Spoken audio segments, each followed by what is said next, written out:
I have a couple of questions to start us off, and then we'll take questions because we've got a decent amount of time for that. In sort of all of the projects, there's a question about accessibility, whether or not it's the technology, the content, how you work with either technology or content that is going into a project. And I'm wondering if I could ask you sort of each, especially when you're integrating technology into work, what opportunities and limitations present themselves by committing to make work accessible?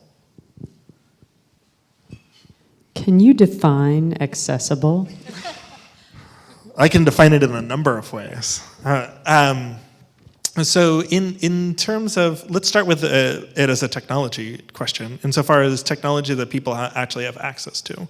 That is something that I think many of the projects that those who are working with specific pieces of hardware have ranged from trying to build it and trying to build something that will work on as many mobile devices as possible, through working through dedicated hardware. We have a little bit of a discussion about how this creates a strain on trying to move some things forward when hardware becomes hard to scale. Go for it, Jacob. I had a really interesting experience when we presented Jacqueiries at SummerWorks. We did our preview show, and we were at that point relying on, I had managed to sort of get 4 devices that covered, so the cast was fully covered, and I also cast people who owned iPhones because we couldn't afford to buy them for everybody. But that left the audience reliant on devices they brought from home or that they owned. And we had a producer from, I think, Metro Morning, the CBC show, come to one of our previews, and they said, well, I'd love to share this on the show, but you're walling off the experience you're offering from anybody who doesn't have an iPhone, and so we can't really promote that. And I kind of looked at it and I went, okay, feedback taken. Inside I'm thinking, we are poor artists ourselves. How are we supposed to buy 20 iPhones and make, how can it be our job to solve that that problem when we don't have the resources either? So that's been an ongoing struggle, I think. I've certainly had that split where you might design a web-based experience rather than an app-based experience to make it more accessible, economically speaking, but I think also it's just something that it's reflecting the wider culture. That divide and that difficulty exists in the wider culture as well, so expecting it not to exist in our context would be weird. Yeah, thank you. Adrienne, everybody nodded their head at the same point in there, so I can tell that everybody has something to say.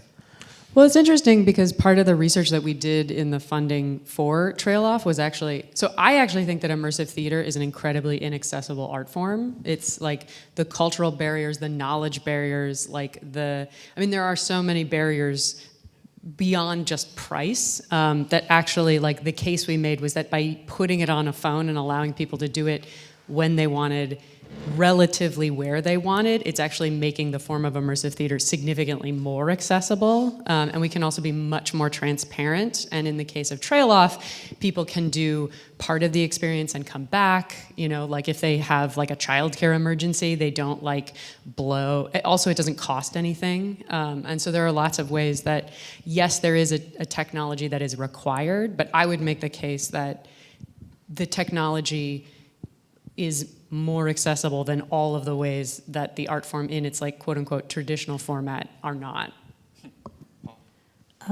I'd say for the projects that we're working on with Groundworks and Toasterlab is specifically cultural barriers, even just selling the idea to the people that we're working with, and the concept of even understanding how this all functions sometimes is just people don't really understand it, especially within elders. And then there's also the cultural barriers of what we want to share and what we even want to share with each other, other tribal groups, and how do we want to give access to that. Paul, you were working at the other end of technology from what we've talked about so far. How did that Yeah, I would say on the spectrum, like I agree with everybody. I mean, there's so many different kinds of barriers to consider in designing mixed reality performance events. I mean, the VR rigs that were required were not only did they require really expensive, HTC Vive wireless adapter equipment, but they required the most state-of-the-art kind of graphics cards in order to drive the kind of the processing we needed. So huge barriers to accessibility. And it was hot. And so they kept going hot, down. Yeah. Yeah. No, I mean, like literally in that You're right. room, it was warm. So, I mean, yeah, it was hot. I mean, it was so hot that by the end of the 7th day, we were down 3 stations because the technology just couldn't cool itself. We lost 3 rigs progressively. So we kind of started with 4, and then we ended up with 1 that held on right to the end. But I mean, that was unexpected as well. And of course, I mean, we could talk about like technical bugs or small updates that cause havoc in terms of the programming or scripting. But I was also thinking a little bit in terms of how we design experiences, in terms of like mobility, cultural accessibility, but mobility truly. I mean, how do we make these really immersive experiences accessible to everybody who might, where we're trying to explore new ways of interacting with the body or being embodied in certain ways. Because for us, I think that was the most exciting aspect is, playing with the technology and the apparatus, but also awakening or trying to find new ways of knowing things within our embodied presence. And that is not a shared, there's not a rule book on what it means to be embodied. It's, it has to be explored, and not just dramaturgically, but in every aspect. So we were attuned to those things certainly by the time we got to the end of the technical fiascos with everything. And a significant amount of sponsorship, which is really challenging for everyone. It's really challenging to find good sponsorship who believes in projects that are not going to be making some kind of commercial capital gain. Like, it's art.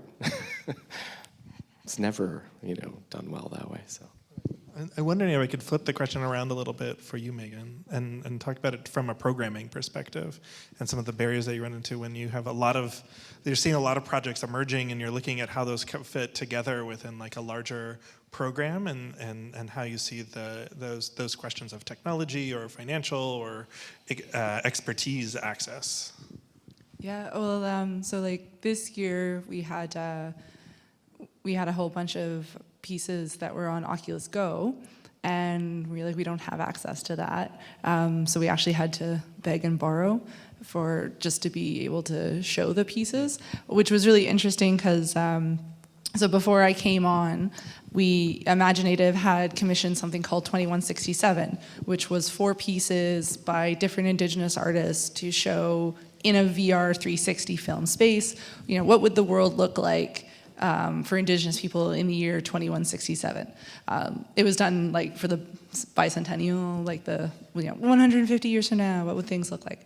And that was like a technological nightmare, but also what happened was we were like, we want to make it as accessible as possible. At the time, most accessible as possible was the VR gear, because you could send the headsets and the phones. And within 2 years, it became just impossible to send that out because it didn't just need the headsets, it needed like qualified people to run it, which was like a huge expense.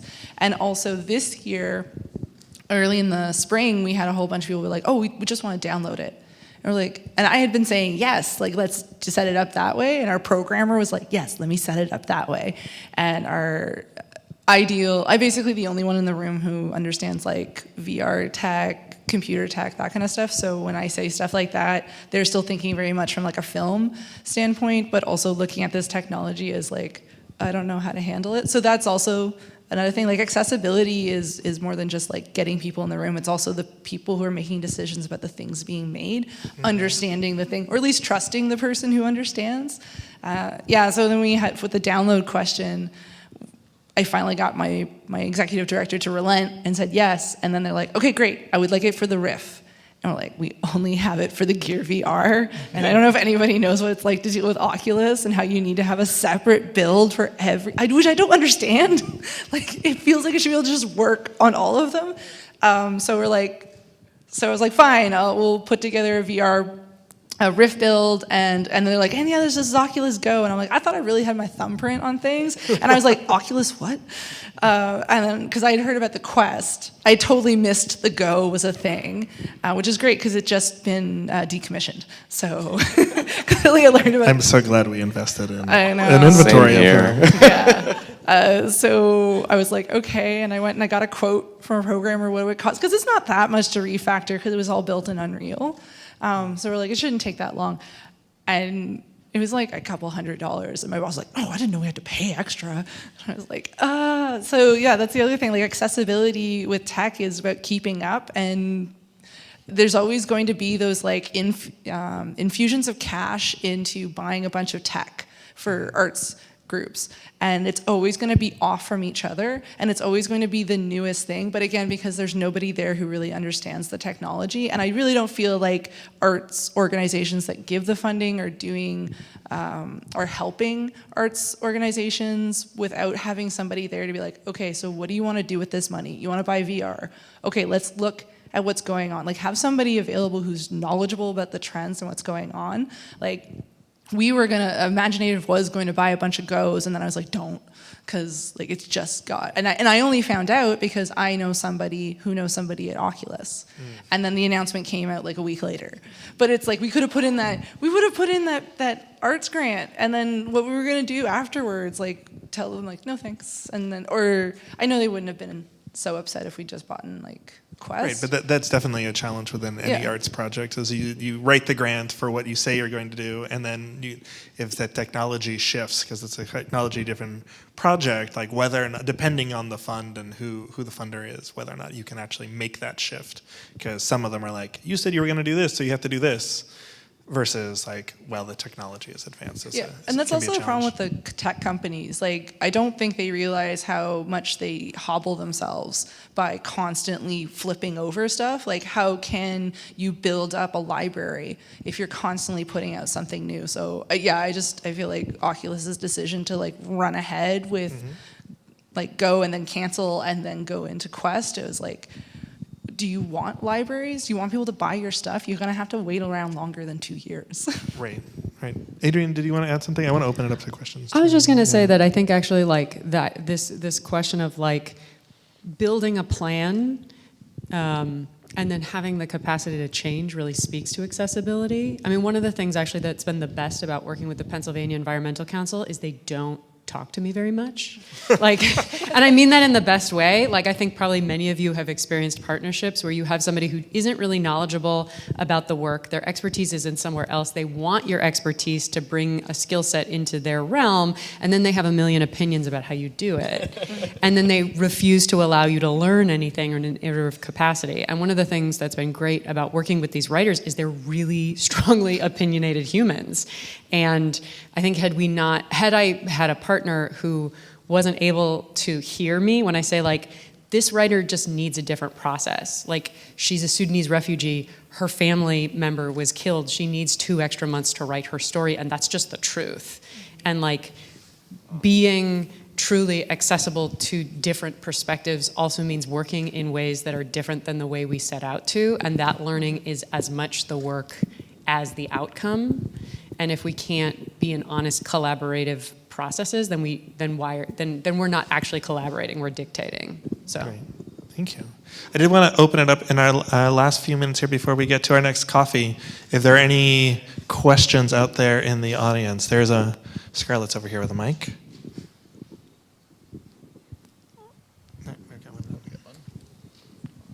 Hi, my question's for Paul. I remember you had mentioned that you had very little trouble with motion sickness in your experience. Can you talk about like how one might avoid that? Because that's definitely a concern when I make my own?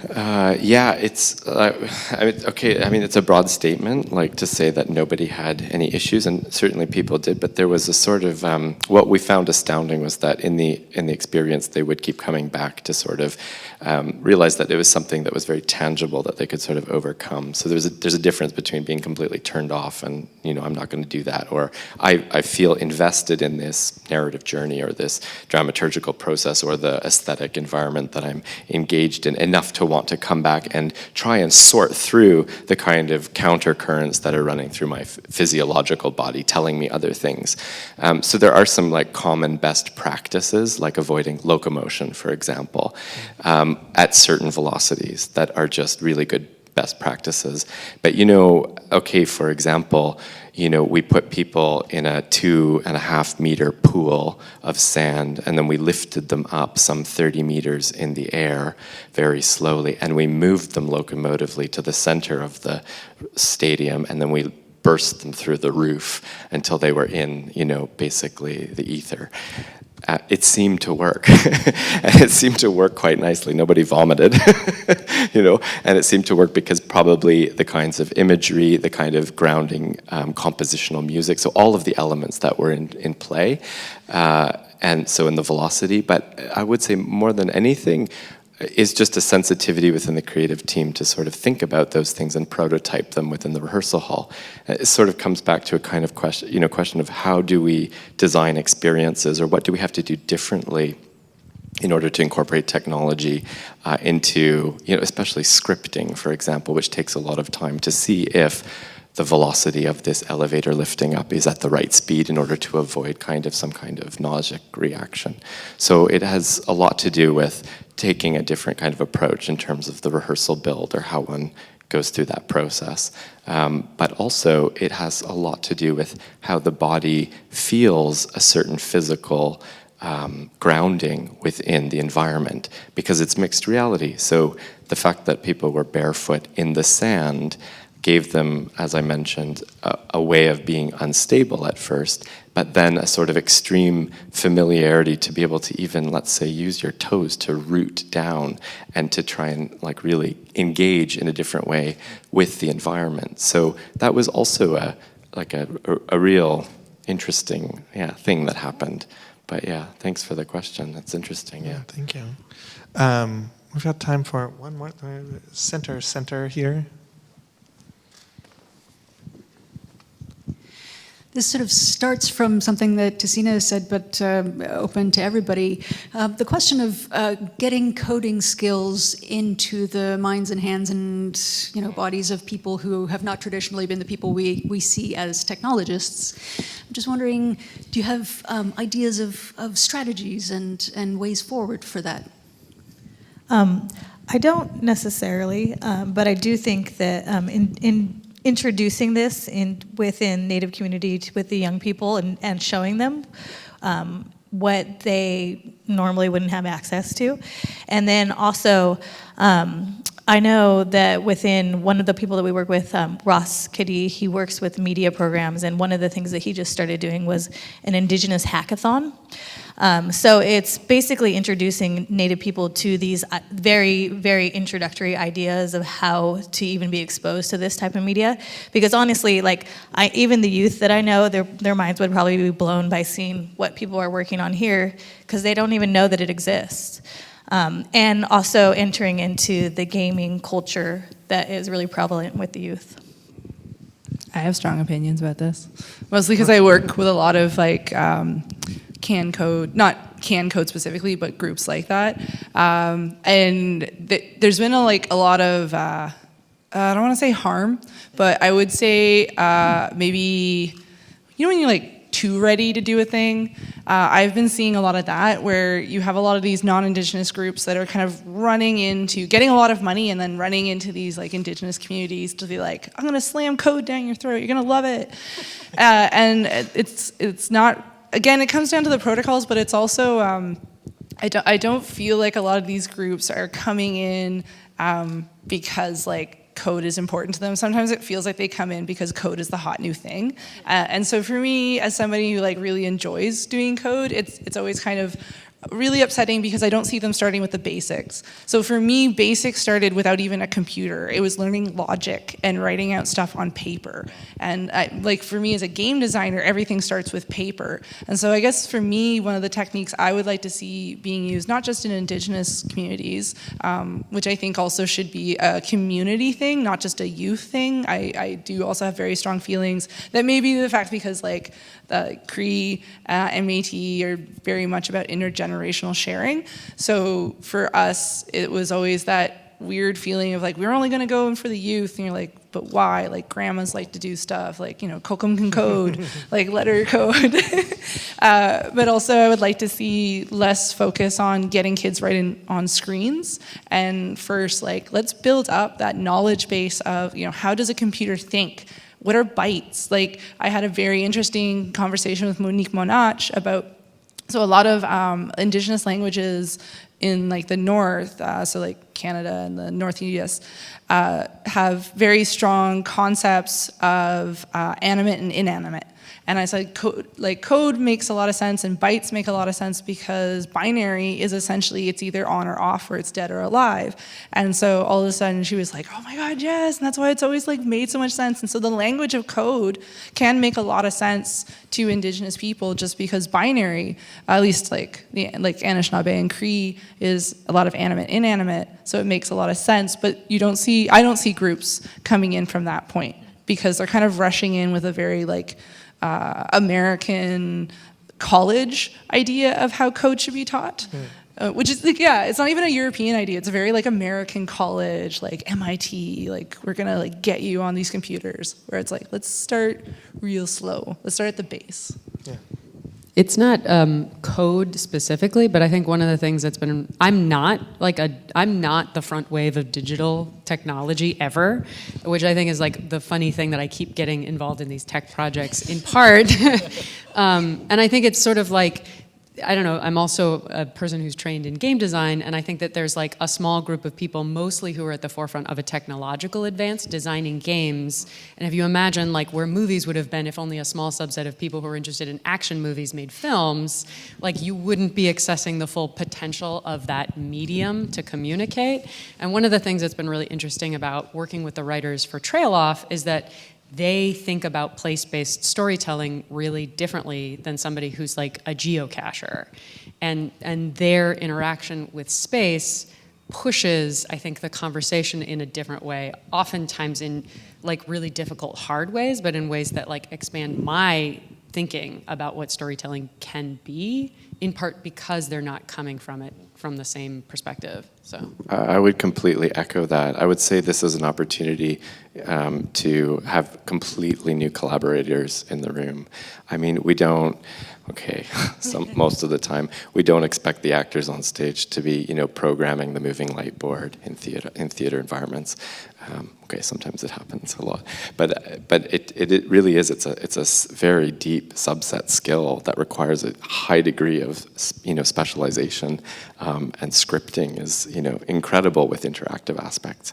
So and it's really hard to find those people who want to not work in mainstream or find someone in terms of our programmer who works in the mainstream gaming environment, but then who wants on the side to do some more art things, so convincing them to come over and play. And for them, at least in the case of Richard, who was our programmer, he found an immense amount of joy and a totally different outlet in order to be able to create at an artistic level.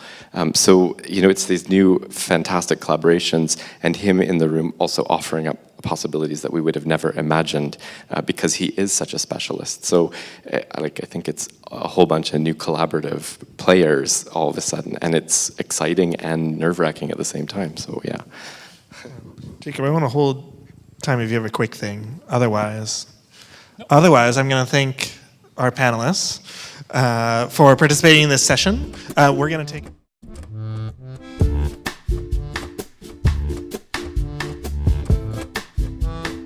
Ha ha ha ha!